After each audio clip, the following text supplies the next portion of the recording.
Hoy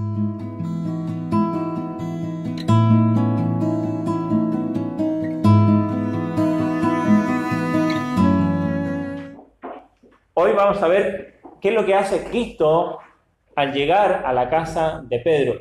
Para ayuda de algunos que se han sumado, estamos estudiando el Evangelio de Marcos y vemos cómo Marcos presenta a Jesucristo como el Mesías, como el Mesías prometido, pero no toma mucho tiempo en ir al pasado, a las profecías, solamente algunos versos.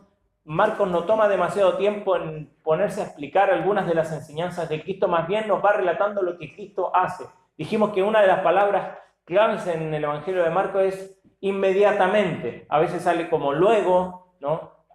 En otras traducciones aparece entonces, pero es la misma palabra. Lo que nos quiere indicar es que Marcos está preocupado de mostrarnos quién es Cristo, lo que Él hizo. Hay uno de los tantos comentarios bastante sencillo, me gustó el título, decía Jesús en acción, ¿no? De un comentario del Evangelio de Marcos, decía Jesús en acción, y es precisamente como presenta Marcos a Jesús, Jesús haciendo aquí, Jesús haciendo allá, Jesús haciendo aquí. Y si usted se da cuenta, vimos que después del bautismo de Jesucristo por medio de Juan el Bautista, donde Él es presentado en sociedad, ¿no? Es coronado, es aprobado por el Padre, es puesto a prueba en el desierto, en la tentación. Él se presenta luego de eso, ¿no? En el inicio de su ministerio, después de que Juan es encarcelado, en el verso 14 del primer capítulo, se presenta en público. ¿Y de qué manera lo hace en público? Dijimos ahí, predicando y llamando. ¿Se acuerda que llamó a Juan, Jacobo, a Simón, Pedro y Andrés? ¿No? En público, Cristo se presenta predicando y llamando a algunos para ser sus discípulos, o en el caso ahí como lo muestra, para ser pescadores ahora de hombres. Después, Cristo se dirige a una sinagoga, ¿no? Que dijimos que era un lugar de enseñanza de los judíos, ¿no? Se reunían en el día de reposo, y estuvo allí, y allí, en el lugar eclesiástico, por decirlo de alguna manera, en el lugar de enseñanza, precisamente lo que él fue a hacer allí fue a enseñar, dice el verso 21, y enseñaba, ¿no? Ahí vemos cómo él muestra y ejerce su autoridad, enseñando con autoridad, como dice el texto 2 veces, pero también vino a ejercer su autoridad sobre el mundo espiritual, ¿no? Y cómo ahí se manifiesta alguien con un espíritu inmundo y Cristo lo reprende, le dice cállate y sal de él, ¿no? Y se maravillaban de su enseñanza porque enseñaba con autoridad. Pero Cristo también es un nombre que toma lugar en lo íntimo. Y se dirige aquí, y si usted pone atención al texto, dice verso 29, al salir de la sinagoga, se recuerda que estaban en día de reposo, salieron de la sinagoga, vinieron a casa de Simón y Andrés con Jacobo y Juan. Acá hay una imagen, esto es el mar de Galilea, algunos dicen que la sinagoga está acá muy cerca, pero esto que se ve aquí es lo que creen los arqueólogos fue hasta el siglo IV el lugar de reunión de los primeros cristianos. Cómo se dispone la casa, hay algunas inscripciones, y algunos le atribuyen a que eso, si usted va como turista, le van a llevar a la casa de Pedro en Capernaum. Y esa es la casa de Pedro en Capernaum.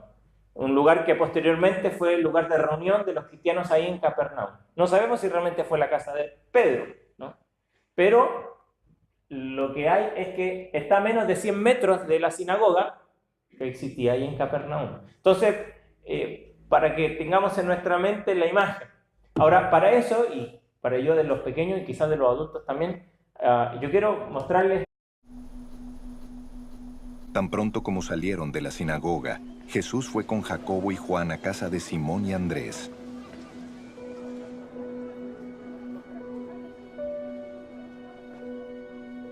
La suegra de Simón estaba en cama con fiebre, y enseguida se lo dijeron a Jesús. Él se le acercó, la tomó de la mano y la ayudó a levantarse. Entonces se le quitó la fiebre y se puso a servirles.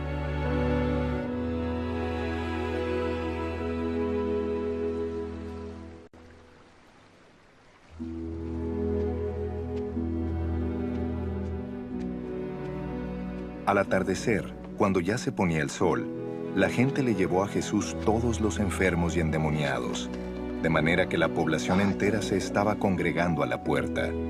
Jesús sanó a muchos que padecían de diversas enfermedades. También expulsó a muchos demonios, pero no los dejaba hablar, porque sabían quién era Él.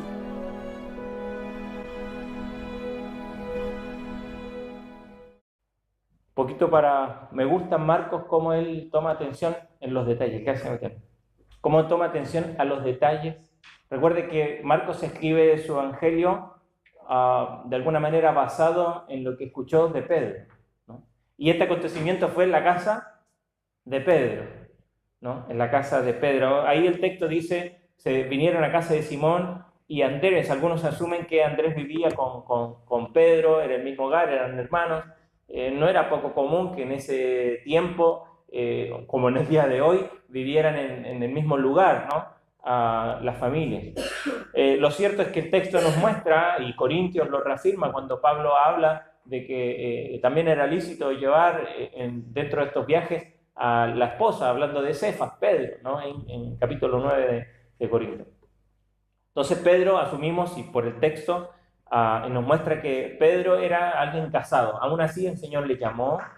No sabemos si tenía hijos, pero sí tenía suegra. Y para tener suegra hay que tener esposa. Entonces Pedro, vemos acá que era un hombre casado. Y dice ahí, lo acompañó Jacobo y Juan, que eran el grupo que en un principio Cristo había llamado y estaban con él. Ahora yo quiero que sigamos en la misma idea de lo que venimos estudiando, de cómo Cristo está ejerciendo su autoridad, ¿no? Dando a mostrar al mundo públicamente, predicando, llamando a algunos en la sinagoga, de alguna manera, a la religión. Él ejerce su autoridad enseñando, ¿no? Con palabras no basadas en hombres, sino que directamente de Dios, ¿no? Y reprendiendo a aquellos que querían interponerse en esa enseñanza, y él muestra su autoridad sobre el mundo espiritual. Todos se maravillaban de cómo él, Cristo, hacía lo que estaba, hacía con autoridad, ¿no? el reprender a estos espíritus inmundos. Y dice, y le obedecen, en el verso 27. Y ahora entra a un mundo muy privado. Y pareciera que a veces en nuestra vida nosotros creemos que Jesús tiene autoridad en lo público, en lo que todos lo ven, ¿no? En la naturaleza, en las cosas más grandes, ¿no? O que Él tiene autoridad en la iglesia, en lo eclesiástico, ¿no? Pero cuando Cristo entra, y vimos que probablemente saliendo de la sinagoga, algunos dicen que se reunían como nosotros, probablemente cerca de la mañana, cerca del mediodía. Entonces, al salir de la sinagoga, ¿qué es lo que viene en el día? ¿Qué es lo que hacemos nosotros cuando salimos de acá? Vamos a casa y ¿qué preparamos? El almuerzo, la mayoría de nosotros. Bueno, es probablemente la hora en que salían de la sinagoga y le dicen, Jesús, vamos a almorzar a casa, ¿no? Y llegan a casa y se encuentran con una situación, ¿no? Por eso, fíjese, el verso 30 dice, y la suegra de Simón estaba acostada con fiebre, y enseguida le hablaron de ella. No era que le dijeron, vamos a casa que mi suegra está enferma. Vinieron a casa y ahí se enteraron de esta situación. Es lo más probable. Mateo nos dice que estaba con fiebre. Lucas, que es médico, dice que tenía una gran fiebre, ¿no? Que también él escribió su evangelio con la ayuda de Pablo y de Pedro también. Pero vemos que hay una situación en el hogar, una situación íntima. Y a veces nosotros tenemos la idea de que Cristo tiene autoridad en todo orden, menos en el orden privado, menos en la intimidad de mi hogar. Pero lo cierto es que Cristo, su señorío, su autoridad, ¿no? Recuerde que Marcos lo está presentando como el Mesías, pero no como el Mesías prometido a los judíos, sino como el que tiene autoridad. Este rey, pero un rey, fíjese, un rey que viene a servir, el rey que es siervo. Y este rey, Jesucristo, cuando viene a un hogar, Él también quiere ejercer autoridad allí en el hogar. Ahora, la manera en que lo hace aquí nos va a mostrar es que Él ejerce autoridad, como dice allí, sobre el mundo físico, sobre lo material. Porque fíjese, ¿qué es lo que pasa aquí? Había un problema físico, había una enfermedad. Había una enfermedad. Y Cristo viene acá, a este lugar, a la casa de Pedro, y después de salir, como dijimos, de la sinagoga, fueron allí a casa de Simón. Y dice, y enseguida le hablaron de ella. Creo que es Lucas, si va conmigo ahí, usted tiene la referencia, Lucas capítulo 4, verso 38, yo se lo voy a leer. Dice, entonces Jesús se levantó y salió de la sinagoga y entró en casa de Simón. La suegra de Simón tenía una gran fiebre y le rogaron por ella. Fíjese esto. ¿Quiénes le rogaron por ella? Acá no nos dice quién iba con Jesús, ¿no? Pero nosotros sabemos quién iba con Jesús según Marcos. Simón, Andrés, Juan y Jacobo. Dice, y probablemente quizás la esposa de Pedro también. Las personas que estaban allí entraron a casa después de la sinagoga, vinieron a almorzar o a comer o a estar un tiempo juntos en el hogar. Entonces hay una situación que importuna el momento. ¿Y qué es lo que hacen estas personas? ¿Le ruegan a quién? A Jesús. Si somos honestos, muchas veces cuando hay un problema físico en nuestra familia, y quizás relacionado con esto, de enfermedad, nuestro primer paso, ¿cuál es? Bueno, vamos a empastillarlo, vamos a ver qué tenemos aquí. Tenemos paracetamol, ibuprofeno, ketofen y todos estos remedios que uno tiene en casa a libre demanda y dice, bueno, ¿qué vamos a tomar? Los que no les gusta dicen, bueno, vamos a tomar un yuyito para la panza, yuyito para la cabeza, yuyito para el azúcar, para la hipertensión. Pero normalmente hay un problema físico y nuestro primer paso es, bueno, ¿de qué manera arreglo esta situación? ¿No? O si no, digo, voy a llamar a mi hermana tanto, ella sabe qué sirve para esto, ¿no? Mira, ¿sabes? Estoy con un problema muscular, ¿qué puedo hacer? Estoy con un problema me duele la cabeza, me duele la panza, ¿qué tomas tú? No, tómate esto y esto te va a arreglar. Pero lo cierto es que aquí ellos podrían haber hecho lo mismo, no tenían medicamentos, pero sí, ya en ese tiempo se usaba la medicina natural. Pero ellos saben a quién acudir, porque saben quién tiene autoridad sobre el mundo físico. Y es Cristo. Y nosotros tenemos que examinarnos cuando hay un problema como este. ¿A quién acudimos? ¿A quién rogamos? ¿A quién estamos reconociendo que tiene autoridad? Ahora, esto hoy día es un problema porque fíjese qué es lo que hace Cristo. Dice, entonces, Él, ¿qué dice? Él se acercó. Fíjese los detalles, por eso yo quise poner el video allí. Él se acercó. Nosotros vemos otras sanidades de Cristo en los relatos de los evangelios y aún vemos una sanidad muy llamativa donde viene un centurión, ¿no? Y un siervo de él estaba enfermo, ¿se acuerdan? Pero él estaba en casa, entonces le dice, Señor, solo di la palabra y yo tengo fe que él se va a sanar. Y el Señor lo hizo, a distancia. Él no tuvo que ir allí y sanarle, él simplemente dijo una palabra, o en otras oportunidades, él dijo tal palabra delante de alguna persona y esa persona fue sana. Pero acá vemos un poco del el corazón de Cristo, su compasión. Tanto aquí como lo que vamos a ver después, vemos que en ambas situaciones la compasión de Cristo es la que de alguna manera lo impulsa a actuar. Cristo podría haber dicho, bueno, denle algún yuyito, ¿o no? Podría haber hecho sí, pero sabe él, vemos que a través de la historia él nos anota de las personas que estaban enfermas frente a él. Cuando comienza el libro de Hechos, nosotros vemos un milagro que hace Dios por medio de Juan y Pedro, ¿se acuerdan? Ahora lo hacen en el nombre de Cristo, ¿verdad? ¿Se acuerdan quién sanaron? A un cojo de nacimiento que estaba ahí en la puerta, la hermosa.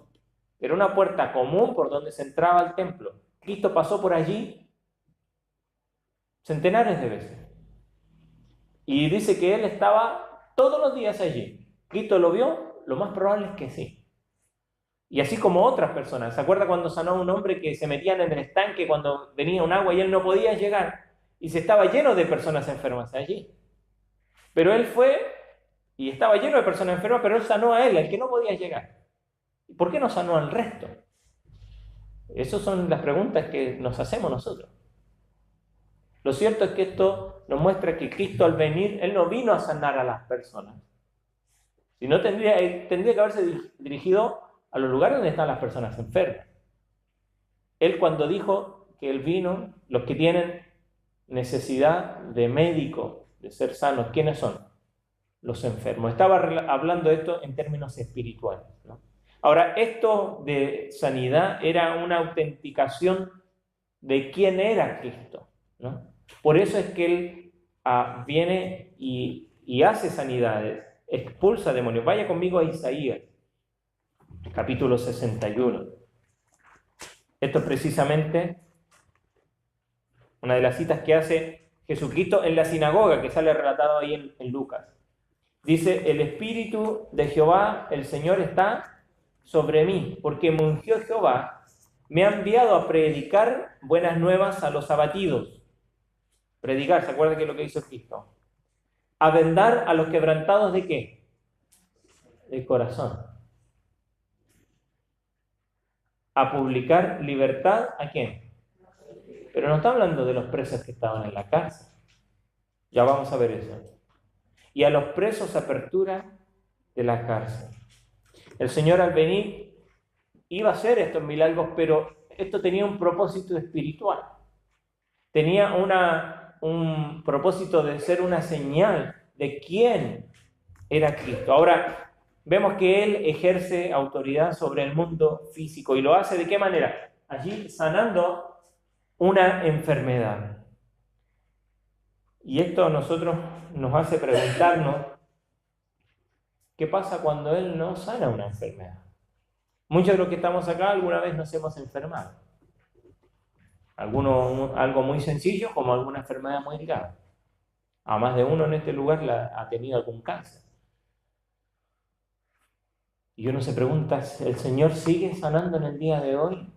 Y yo quiero hacer este paréntesis, yo quiero decirles que sí.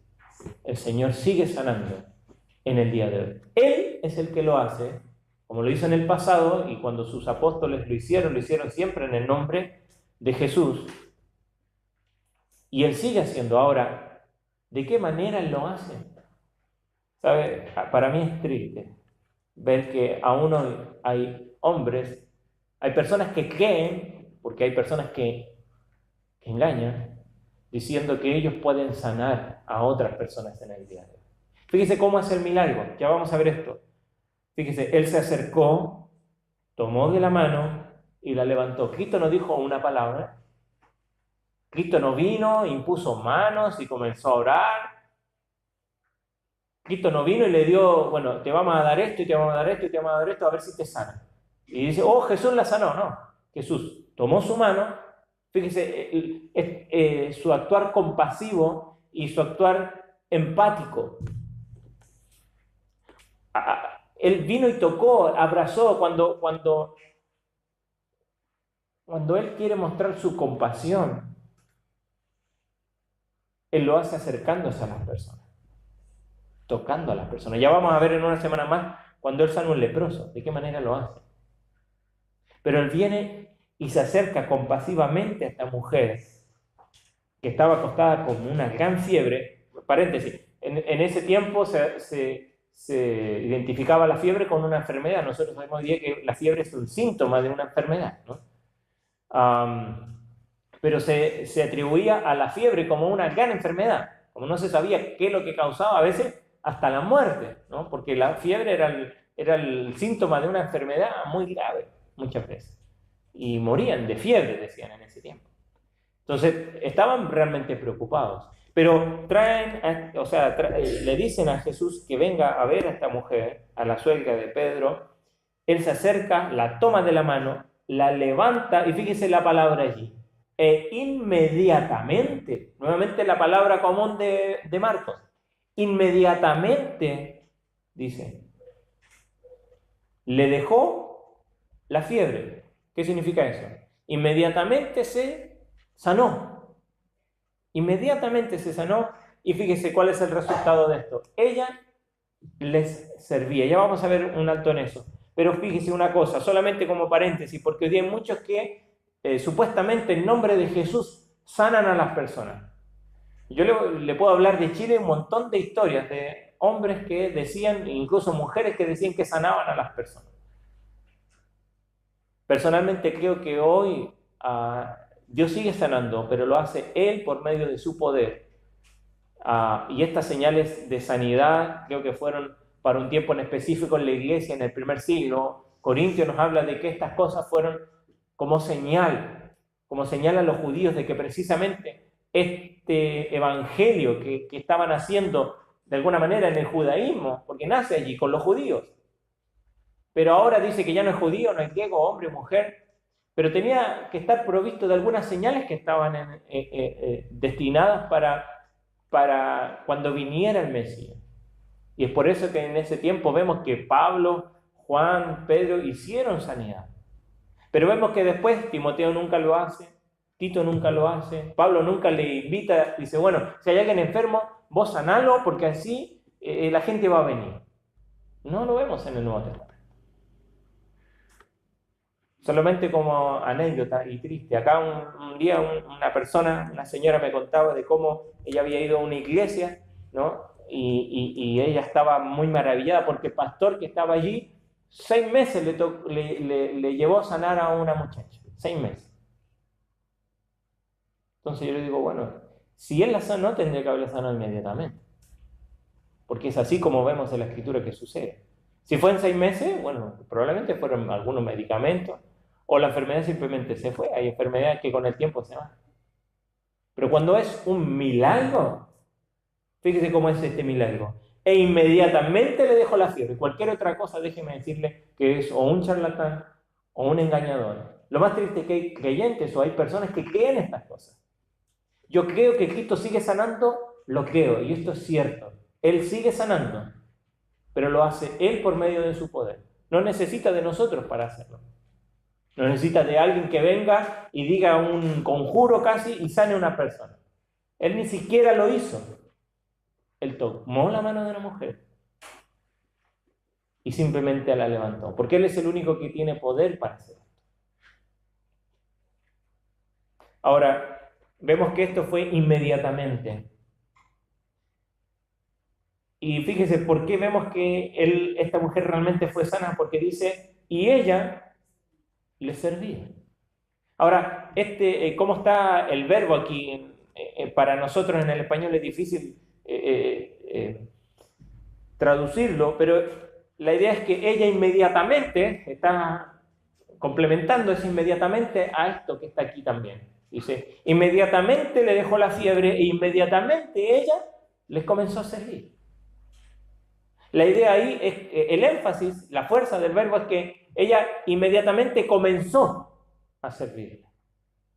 La palabra ahí de servicio es diaconado, ¿no? Es la misma que se ocupa para diácono, diaconisa. Ella comenzó a servirle probablemente para lo que habían llegado a esa casa, que era, porque la idea de servir como diácono, ¿se acuerda que se ocupa ahí en Hechos? Dice, nosotros no podemos estar sirviendo las mesas, ¿se acuerda? Bueno, tiene esa intención.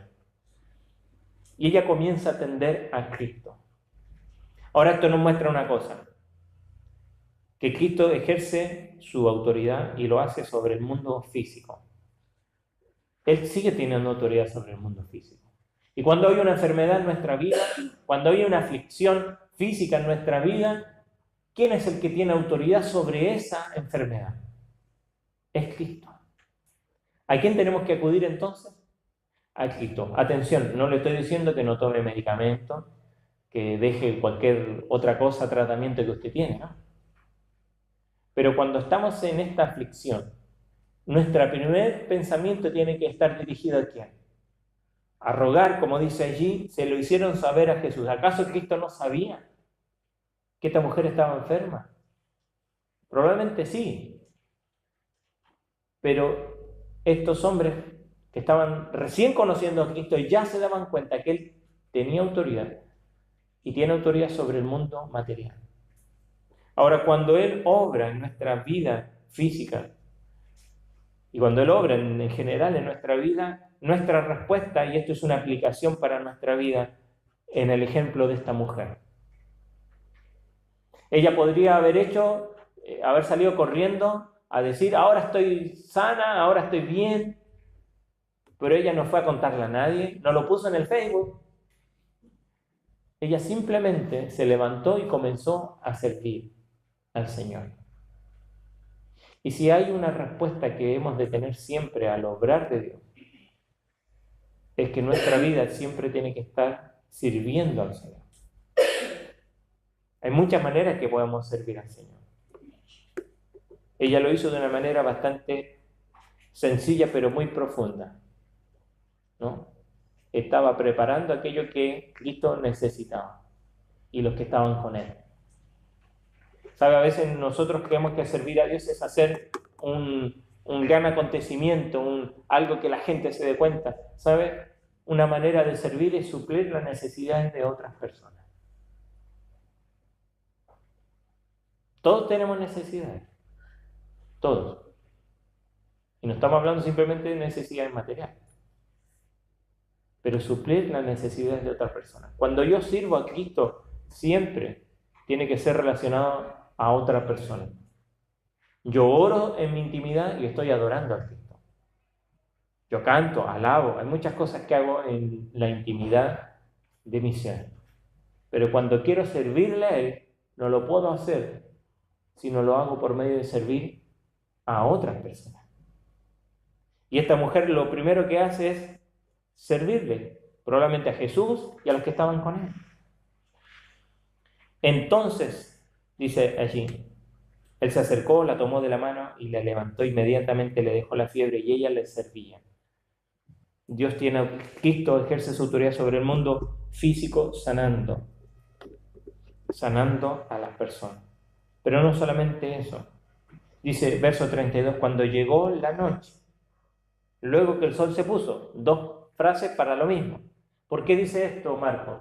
Porque recuerde que estábamos en día de reposo. Y recuerde que para los judíos el día comienza al atardecer. Cae el sol y ya comienza el siguiente día, ¿no? Así cuentan el día ellos. Nosotros lo contamos a partir de las 12. Bueno, ellos lo cuentan a partir de las 6 de la tarde, más o menos, cuando se pone el sol. Entonces estaban allí y probablemente dijimos que la sinagoga estaba muy cerca de casa, la ciudad no era muy grande, entonces llegó la noche y probablemente muchas personas ya se habían enterado de lo que había hecho Cristo con la suegra de Pedro y lo que había hecho en la sinagoga unas horas antes. Entonces la gente esperó que se pusiera el sol y ¿qué dice que hicieron? Le trajeron todos los que tenían enfermedades y a los endemoniados. Fíjese cómo lo separa estas dos cosas, ¿no? Y toda la ciudad, es una hipérbola, es una exageración, se agolpó a la puerta. O sea, muchos se enteraron, ¿no? Y vinieron allí a la puerta de la casa de Pedro. Y dice, y sanó a muchos que estaban enfermos de diversas enfermedades, y echó fuera muchos demonios. Y no dejaba hablar a los demonios porque le conocían. Yo creo, hace la semana pasada vimos cómo Cristo ejerce su autoridad sobre el mundo espiritual. Acá lo vuelve a hacer. Pero también hace algo y hay una relación aquí. Y yo quiero hablar aquí de cómo Dios ejerce su autoridad sobre el mundo interior. El alma. El mundo de hoy le llama el mundo o el área psicológica. La palabra psicología tiene su raíz en psique, que es la palabra que se ocupa para alma. Hoy hay muchos que intentan sanar el alma o declarar que pueden tener por medio de sus tratamientos o metodologías o terapias, pueden tener o ejercer alguna autoridad sobre el alma. Acá en estos tres versos, habla de enfermedades y algunos que estaban enfermos y otros endemoniados. O sea, aquí podemos sacar muchas conclusiones. Lo cierto es que no todas las personas que están enfermas tienen algo relacionado con lo espiritual, en este caso con algún demonio. Hay personas que creen esto. que le atribuyen a toda enfermedad algún problema demoníaco. Y ese es un problema también, porque no es así. Ahora, lo que sí es que muchas personas que están endemoniadas o tienen algún problema en lo espiritual se manifiesta por medio de algunas enfermedades. En conclusión, podemos decir que no todos los enfermos tienen relación con algún espíritu inmundo, pero sí hay algunos que teniendo espíritus inmundos se manifiesta por medio, no es que se manifieste por medio de enfermedades, sino que van en conjunto, ¿no? Algunos que están con algún problema espiritual, no era el caso del que estaba en la sinagoga. Dice que él fue libre de este espíritu inmundo y le dejó. Pero muchas veces esto puede ir relacionado. Ahora, lo cierto es que esto, tanto una enfermedad como la influencia de Satanás, ¿puede afectar en lo físico? Tenemos un ejemplo en la Escritura. ¿Se acuerda de alguien? Job. ¿Se acuerda que Dios le dijo? Bueno, ahí a Satanás le dijo, ahí está él, prueba a mi siervo. Y él se enfermó. Y eso fue una obra, de alguna manera, de la obra de Satanás en esto que Dios permitió, ¿no? Pero no toda enfermedad es una influencia de Satanás. Lo que sí, tanto un camino como el otro afectan a nuestra alma. ¿Y qué es lo que hoy el mundo intenta o se ha dado cuenta, y esto no es nuevo, de cuando una persona está afectada en el alma? ¿De qué manera se manifiesta? Hoy día tienen nombre. Le llaman depresión, psicosis, crisis de pánico, muchas manifestaciones externas de un problema que no solo es externo, porque puede estar influido por algo de afuera, sino que es un problema de nuestro ser interior, de nuestra alma. Cuando leemos recién Isaías, ¿se acuerda que decía ahí? Él vino a vendar ¿a quién? A los quebrantados ¿de qué? De corazón. Y no está hablando de que él vino a hacer arreglar un problema cardíaco. Él vino a tratar con el alma de las personas. Nuestro ser espiritual, lo vimos la semana pasada, que se relaciona con Dios, tiene un antes y un después. O tiene vida, o más bien si comenzamos en tiempo, está muerto espiritualmente, como dice Efesios, o está vivo espiritualmente una vez que cree y confiesa que Cristo es el Señor, ¿cierto? Y no hay una vuelta atrás a esto. Si usted tiene vida, no hay una vuelta a la muerte espiritual, ¿no? Estamos seguros. Dice, ¿quién nos separará del amor de Cristo? Nada. Pues no hay nada que nosotros hagamos para tener una vida espiritual nueva, una vida nueva, por lo tanto no podemos hacer nada para perderla. Ahora, nuestra vida espiritual muchas veces va así, ondeando, ¿no? A veces andamos en grandes cimas, a veces estamos abajo. Cuando estamos en este vaivén muchas veces, que no debería ser, pero es así, ¿no?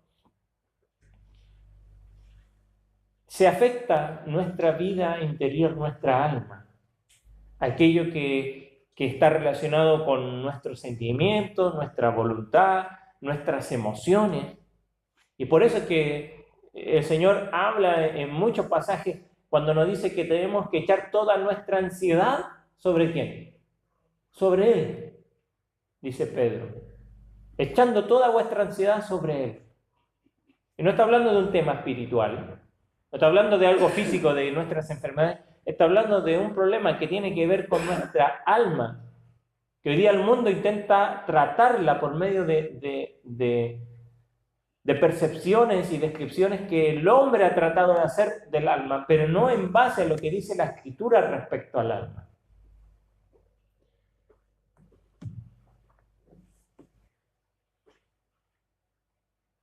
La Escritura nos dice, vaya conmigo a Salmo 19.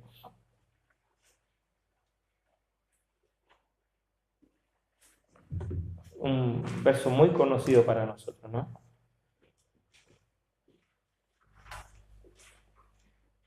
Verso 7. La ley de Jehová es perfecta, que convierte, ¿qué cosa dice ahí? Otra, la NBI dice, la ley del Señor es perfecta, infunde nuevo aliento. Los preceptos del Señor son rectos, traen alegría, o que alegran el corazón. Más adelante dice, deseables son más que el oro, y más que mucho oro afinado, y dulces más que la miel, que la que destila del pan.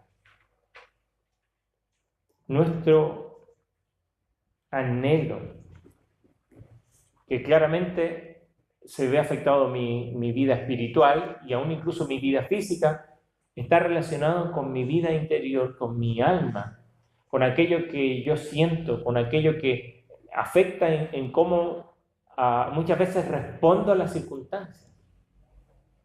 Ahora, ¿quién tiene autoridad en este mundo? Bueno, lo que estamos viendo acá, o lo podemos aplicar, es que Cristo tiene autoridad sobre este mundo. No sé qué pusimos, qué aparece ahí. Sobre el mundo interior, ¿de qué manera lo hace Él? Sanando enfermedades. Como dice allí, le trajeron a aquellos que tenían diversas enfermedades y Él los sanó. Personalmente creo que trajeron a muchos que estaban allí enfermos, no solo de enfermedades, sino que problemas. Los verbos que se ocupan aquí para hablar de enfermedades, acá dice sanó a los que estaban enfermos de diversas enfermedades. No son lo mismo que se ocupa cuando habla en el caso de la suegra de Pedro, que tenía una enfermedad física, ella estaba con fiebre, había un síntoma, ¿no? Vemos en un momento que había una mujer que tenía problemas de flujo, había otro que era ciego, había otro que era sordo, había otro que era mudo, y él los sanó. Pero la idea en cómo se construye esta frase, de aquellos que sanó a muchos que estaban enfermos de diversas enfermedades. Probablemente si los traemos a todos estos hombres y mujeres a hoy día, algunos tendrían crisis de pánico, algunos estaría con depresión, algunos estaría con angustia, algunos estaría con ansiedad, algunos estaría con... miren, muchas de estas cosas a veces pueden afectar al oído medio, y hay gente que se siente mareada, hay personas que no tienen energía, a veces, bueno, esto es al revés, a veces gente que tiene problemas a ciertas glándulas, como la tiroides y otras más, se manifiesta de manera física y aún en el alma, porque hay gente que tiene problemas a la tiroides y no tiene ánimo de nada, no se quiere levantar, y es porque esto regula muchas veces nuestro estado de ánimo. Porque nos falta cierta hormona en nuestro cuerpo o tenemos de más. Pero quiéralo o no, de forma, por la vía que usted quiera, ya sea por medio de lo físico o aún incluso por medio de lo espiritual, por influencia de Satanás, porque él está allí tratando de hacer caer a aquellos que son hijos del Señor. Ya sea cualquiera de las vías, lo que se ve afectado es nuestro ser interior, nuestra alma. El salmista dice, mi alma tiene sed. O sea, el alma está seca. Y no es que Dios no esté allí, es que las circunstancias han afectado de una manera en que mi ser interior está siendo afectado. ¿Quién tiene poder allí? ¿Qué es lo que yo tengo que hacer? ¿Vamos al psicólogo, vamos al psiquiatra? ¿Sabe? Aquellos que lo hacen, siga haciéndolo. Yo no soy quien para decirle que usted tenga que dejar esta cosa. Yo no tengo autoridad en eso. Pero sí quiero mostrarle que hay alguien que tiene autoridad sobre ese mundo. Y es Cristo. Y Él lo hace sanando. Y la palabra que ocupa allí para echar los demonios. Fíjese que en el verso 25 del mismo capítulo, cuando está en la sinagoga, dice que Jesús le reprendió a este espíritu inmundo. Y le dijo, cállate y sal de él. Y el espíritu, dice, salió de él. Pero acá dice que, verso 34, echó fuera muchos demonios y no dejaba hablar a los demonios, lo mismo que antes, ¿no? Él no quería tener publicidad de Satanás, ¿no? Él quería que estas personas, lo que él hacía en estas personas fuera su publicidad, como lo debería ser en nosotros en el día de hoy. Que el mundo se entere por lo que él hace en nuestra vida. Ahora, dice que él echó, él libró. ¿Qué decía Isaías? Él vino a dar libertad a los cautivos. ¿Sabe? Hoy día, ya sea por influencia de Satanás, ya sea por un problema físico, su alma, mi alma, muchas veces está cautiva y está presa de nuestros pensamientos, de nuestros miedos, de nuestros temores, de nuestra ansiedad, de las circunstancias que nos rodean. Es más que nosotros, y es por eso que hay personas que llegan a un punto de quitarse la vida, o querer quitarse la vida, o de dañarse a sí mismo, o de no valorarse, o de, como decía un amigo, echarse al abandono. Y como le dicen, está con depresión. Y es cierto, esto, digo, yo no me voy a meter en un mundo que no es el mío. Como la psiquiatría, la psicología para mí no viene a ser una ciencia exacta. Pero nosotros que somos hijos de Dios, tenemos que reconocer que hay alguien que tiene autoridad sobre este mundo, que es Cristo. Y cuando Marcos está relatando esto, creo que él está llegando no solo a estos días, porque esto no es que suceda hoy, esto sucedió a través de la historia de la humanidad. Porque el hombre, desde que es hombre, tiene alma y su alma ha sido afectada. Tenían otros nombres, ¿no? Pero hoy hay personas que están cautivas de lo que está afligiendo su alma.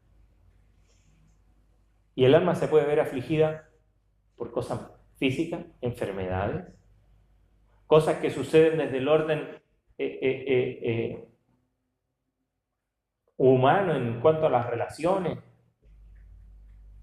o por medio de la influencia de Satanás que va afectando lo espiritual, y el alma también se ve afligida. Pero sea cual sea, y pueden haber, y hay otras derivadas de esto, pero sea cual sea, lo que Cristo está mostrando aquí es que Él tiene autoridad sobre este mundo. Ahora, ¿en quién vamos a confiarnos? ¿Cuál va a ser nuestro proceder cuando veamos que nuestra alma está siendo afectada? ¿Cuál va a ser nuestro proceder cuando veamos que nuestra alma está siendo abatida? Es precioso leer los salmos cada día. Así como leo un proverbio al día, leer un salmo. Ahí tiene a varios meses. Pero ir a las Escrituras y ver cómo el salmista, no importando circunstancias, a veces había victoria, a veces había derrota, había persecución, había pecado. Pero en cada una de las circunstancias, el salmista dice que su alma estaba afligida. ¿Y quién era el único que podía acallar esa angustia, esa ansiedad, ese dolor? Era Dios. Es Jehová. Mi alma tiene sed de ti. Cuando Él nos muestra de que solo hoy para nosotros, por medio de Cristo, nuestra alma puede tener no solo libertad de aquello que nos está cautivando, que nos está aprisionando, sino que tener deleite en aquello que Dios obra en nosotros. La única forma es reconociendo que Él tiene autoridad. ¿De qué manera hacemos esto? Bueno, ¿sabe? Un día Filipenses nos dice que toda rodilla se doblará y confesará que Cristo es el Señor. Nosotros no tenemos que esperar hasta ese tiempo. Somos sus hijos y le reconocemos como Salvador, pero muchas veces no somos conscientes de que Él también es el Señor. Ahora Él está teniendo señorío en nuestra vida, en todas las áreas de nuestra vida, en nuestro mundo material, físico, nuestro mundo interior, nuestra alma. Si vamos atrás, en nuestro mundo espiritual. ¿Está teniendo Él autoridad allí? ¿Estamos dando a Él la autoridad de nuestra vida. Yo oro, mi hermano, porque yo lucho con yo llevar el mando. Y me imagino que usted también. Luchamos con nosotros tener el control. Con nosotros creernos que somos la autoridad de nuestra propia vida. Lo cierto es que solamente Cristo tiene autoridad. Y Él la ejerce.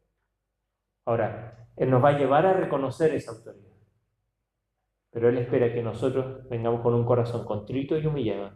Porque Él no lo va a despreciar. Digamos, Señor, reconozco que tú tienes autoridad sobre el mundo material, en lo físico, en nuestro mundo interior. Él es el que tiene autoridad. Vamos a ponernos en pie y vamos a orar.